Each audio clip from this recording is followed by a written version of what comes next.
अस्सलामुअलैकुम वरहमतुल्लाहि वबरकातुहू। मैंने तुम्हें आवाज़ दी है बड़े नाज के साथ, तुम भी आवाज़ मिला दो मेरी आवाज़ के साथ। इस शेर के साथ हम आज अपने इस सबक को शुरू करना चाहेंगे। हम क्या पढ़ेंगे आज बच्चों? कहकशां बुक की, जो इससे पहले हम लोग 4 लेसन पढ़ा चुके हैं, जो एमन एकेडमी चैनल पर अपलोड कर दिया गया है। जो बच्चे नहीं देखे हैं पिछले लेसन, उससे मेरी गुजारिश है कि एमन एकेडमी पर जाइए, वहाँ के प्ले लिस्ट में ये सारे वीडियोस डाले हुए हैं कहकशां बुक से, जो स्टार्टिंग से लेके अब तक के, तो उनको जाकर के आप पीछे देख लेंगे। चलिए हम शुरू करेंगे आज की इस क्लास को। अहमद जमाल पाशा, अहमद जमाल पाशा, ये आपके 11th वाले जो बच्चे हैं वो भी पढ़ेंगे, उसके लिए भी काम आएगा, और 12th वाले बच्चे हैं उनके लिए भी काम आएगा। तो आज का लेसन, और जो स्टेट की तैयारी कर रहे हैं या बीपीएससी की तैयारी कर रहे हैं, 11th के बुक से लिया गया हर लेसन स्टेट में भी मददगार होगा और आपको बीपीएससी टीआरई 4 में भी मददगार होगा। तो हम पढ़ेंगे किसके बारे में आज? अहमद जमाल पाशा के बारे में। किसके बारे में पढ़ेंगे? अहमद जमाल पाशा। इनकी जीवनी के बारे में पढ़ेंगे, ये कब पैदा हुए, कहाँ पैदा हुए, और इन्होंने तालीम कहाँ से हासिल की, और कौन कौन सी किताबें। यही इम्पोर्टेंट चीज़ें होती है जो एग्ज़ाम में पूछा जाता है, इसलिए हम स्टार करके लाए हैं। जितने स्टार से हैं इसको आप जहन में बैठा लीजिएगा और थोड़ा याद भी कर लीजिएगा, तो ये आपके एग्ज़ाम में बहुत ही मुआविन व मददगार साबित होने वाली है। तो हम अहमद जमाल पाशा से रिलेटेड कुछ क्वेश्चन से भी लाए हैं जो है। उसके बाद हम इस लेसन से जो ग्रामर के पोर्शन से थे वो भी मैं लेकर के आया हूँ। तो ये सारी चीज़ें हम आज की क्लास में पढ़ेंगे। तो अहमद जमाल पाशा क्या है? अहमद जमाल पाशा 1929 में, अहमद जमाल पाशा ये कब पैदा हुए? 1929 में।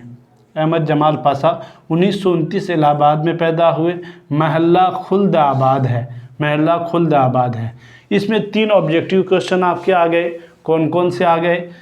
जो है कब पैदा हुए तो हम बोलेंगे 1929 में। कहाँ, कौन से शहर में? तो इलाहाबाद शहर में। महल्ला कौन सा है? तो खुल्द आबाद।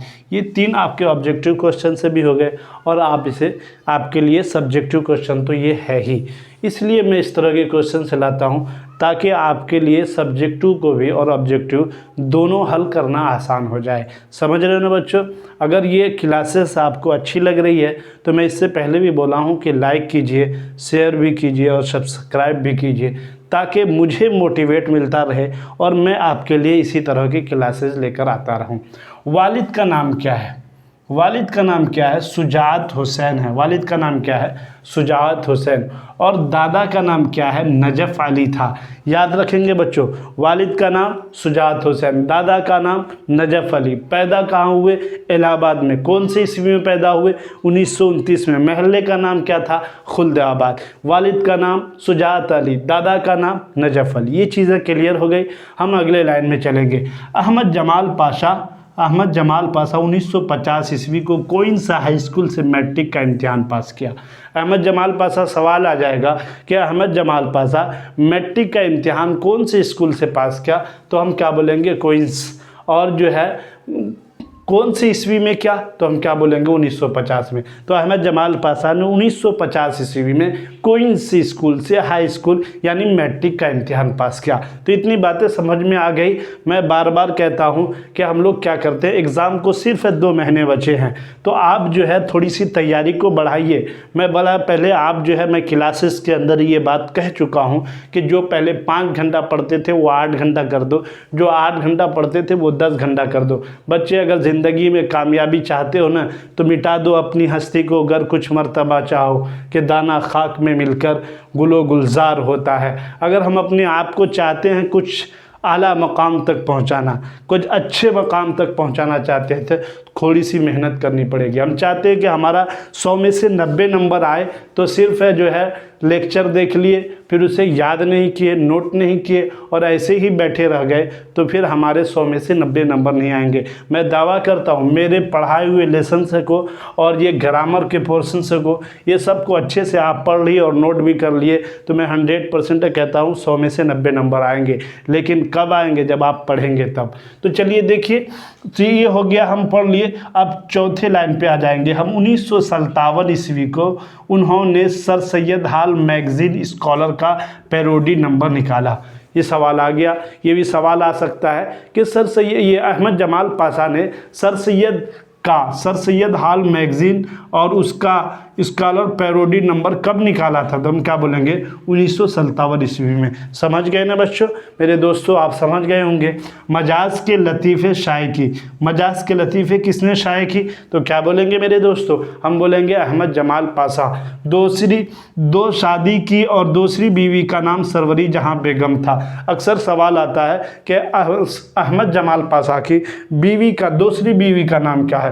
पहली बीवी के इंतकाल के बाद उन्होंने दूसरी शादी की थी जिनका नाम था सरवरी जहां बेगम। बार बार इसी के बारे में क्वेश्चन पूछा जाता है, इसलिए मैंने पहली बीवी को छोड़ करके दूसरी बीवी का नाम ही मैंने यहाँ पे नोट किया है। तो आप चीज़ों को क्लियर अच्छे से समझिए और याद कीजिए।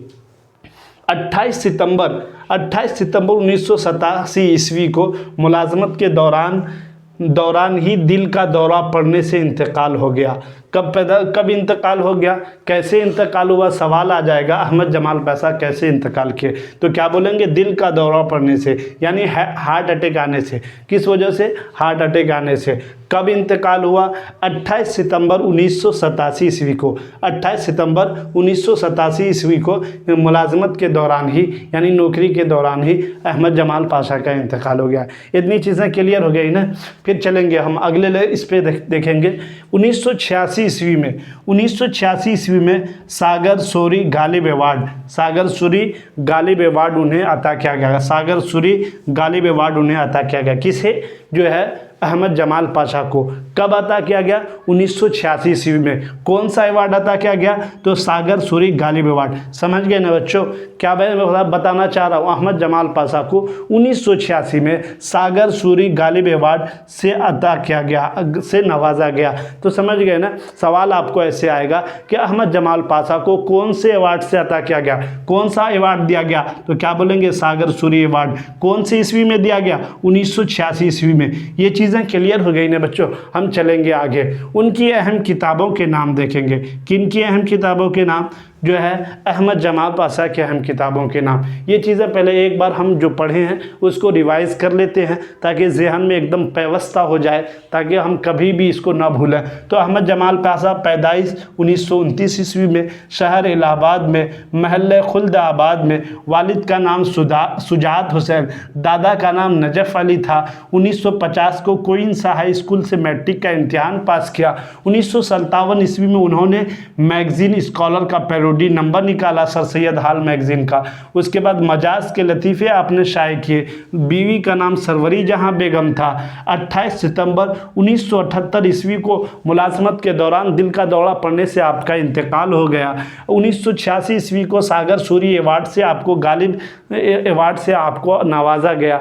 ये चीज़ें हम अहमद जमाल पाशा से रिलेटेड। और आपको अगर इस लेसन से कोई भी सवाल आ जाए तो उसका जो है कोई भी सवाल आपका नहीं छूटेगा इंशाल्लाह। चलिए हम आगे चलते हैं, उनकी अहम किताबों के नाम देख लेते हैं। अंदेशे शहर की ये किताब किन की है? थोड़ा सा ध्यान में रखेंगे। अंदेशे शहर किसकी किताब है? अहमद जमाल पाशा की। नंबर यहाँ इनकी किताबें और भी है, मैं जो इम्पोर्टेंट है, जो एग्ज़ाम में अक्सर पूछा जाता है, उन्हीं किताबों के नाम लेकर के आया हूँ। सितम इजाद ये किसकी किताब है? अहमद जमाल पाशा की। लज्जत आज़ार किसकी किताब है? अहमद जमाल पाशा की। मज़ामीन पाशा ये किसकी किताब है? अहमद जमाल पाशा की। उर्दू के 4 मज़ाहिया शायर ये किनकी किताब है? उर्दू के 4 मज़ाहिया शायर, तो अहमद जमाल पाशा की। फ़न्ने लतीफ़ा गोई ये किनकी किताब है? अहमद जमाल पाशा की।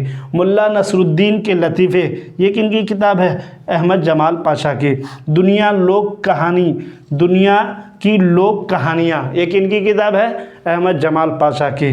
बहादुर टेम्बा, बहादुर टेम्बा ये किसकी किताब है? अहमद जमाल पाशा की। बहादुर टेम्बा बार बार पूछा गया है, इसको याद रखेंगे। बहादुर टेम्बा ये किनकी किताब है? अहमद जमाल पाशा की। हिजवियात मीर, हिजवियात मीर ये किनकी किताब है? तो अहमद जमाल पाशा की।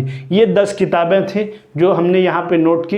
ये सारी की सारी किताबें अहमद जमाल पाशा की है। ये अपने बुक पर आप लोग भी नोटबुक पर नोट कर लेंगे, नहीं तो चीज़ें जो है जहन में से हमेशा नहीं रहती, निकल जाती है। एक बार हम रिवाइज कर लिए तो जो है वो चीज़ें, अगर आप इसका स्क्रीनशॉट लेना चाहते हैं तो स्क्रीनशॉट भी ले लीजिएगा। और अगर किसी को इसका ये चाहिए, नोट चाहिए, ये जो मैंने बोर्ड पे लिखा है, तो आप हमारे व्हाट्सएप नंबर पर कांटेक्ट करके ये नोट भी ले सकते हैं। हिजरत, देखिए हिजरत, ये हिजरत जो है आपके कहकशां उर्दू के अंदर जो इंशाइया है वो हिजरत है। वो इंशाइया कौन सी है? हिजरत है। ये हिजरत इंशाइया आपके कहकशां उर्दू में किसकी लिखी हुई है? तो क्या बोलेंगे? अहमद जमाल पाशा की लिखी हुई है। किनकी लिखी हुई है हिजरत इंशाइया? किनकी लिखी हुई है? अहमद जमाल पाशा की। चलिए, हिजरत करके दुनिया में सब आया है। चलिए, हिजरत में क्या पैगाम दिया गया है, क्या मैसेज दिया गया है, यही चीज़ों को हम जानेंगे। हिजरत का क्या मतलब होता है?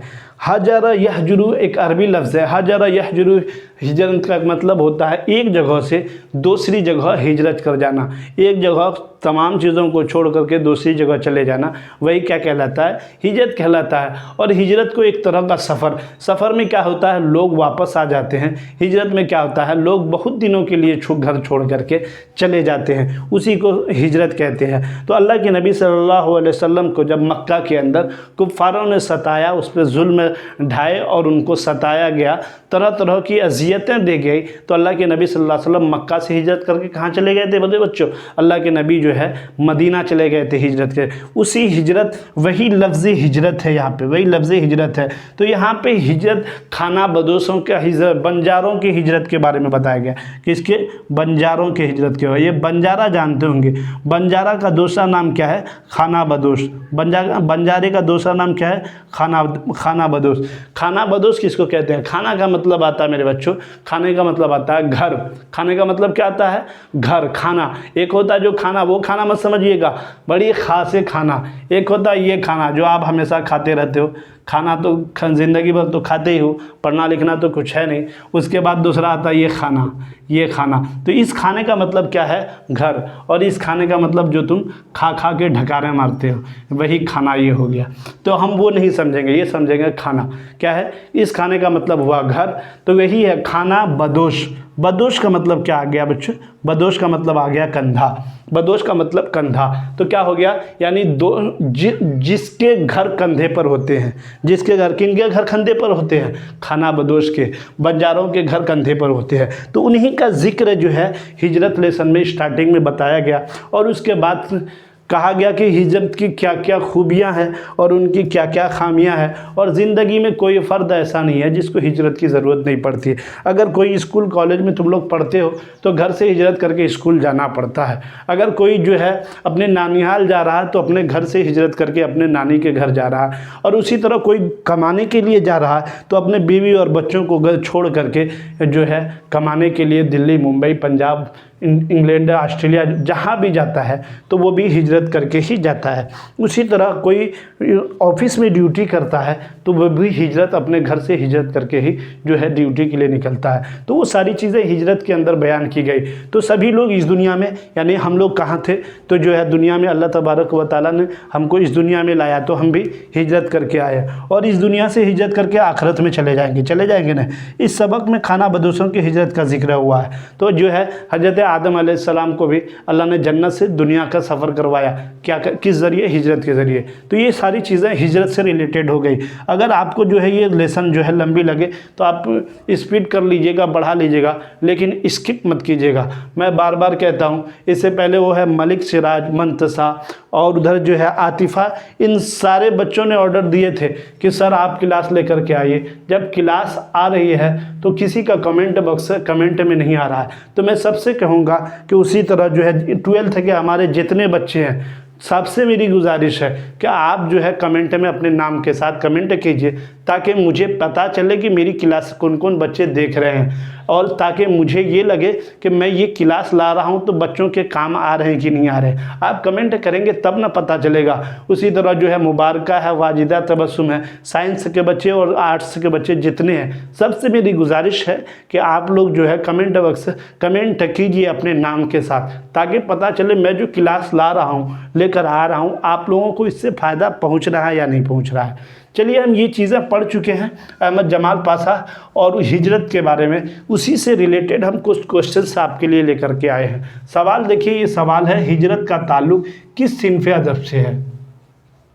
क्या होगा जवाब? अभी बताया था हिजरत जो है इंशाइया है। किस सिन्फ़े अदब से है? तो इंशाइया से। इंशाइया से। किस सिन्फ़े अदब से है? इंशाइया से। इंशाइया क्या है? एक सगुफ्ता मूड की पैदावार है। बताया था ना बच्चों इंशाइया क्या है। चलिए सवाल नंबर 2 देखेंगे। बंजारों को और किस नाम से जाना जाता है? बंजारों को और किस नाम से जाना जाता है? अभी बताया था बंजारों को और खाना बदोश के नाम से जाना जाता है। किस नाम से जाना जाता है? खाना बदोश के नाम से। समझ गए ना बच्चों। चलिए और देखेंगे तीसरा सवाल है हर मुल्क मास्त।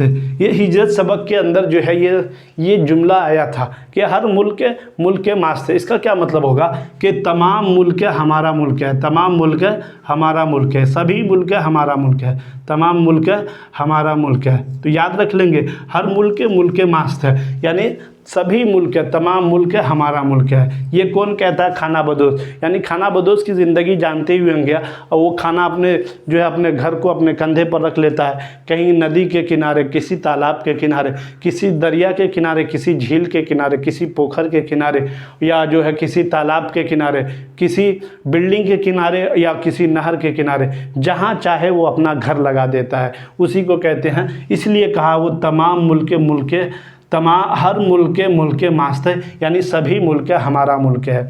जन्नत से हुक्म सफ़र किसे हुआ था? अभी ने बताया था ना हज़रत आदम अलैहिस्सलाम को। जन्नत से हुक्म सफ़र किसको हो गया था? तो हज़रत आदम अलैहिस्सलाम को, हज़रत आदम अलैहिस्सलाम को।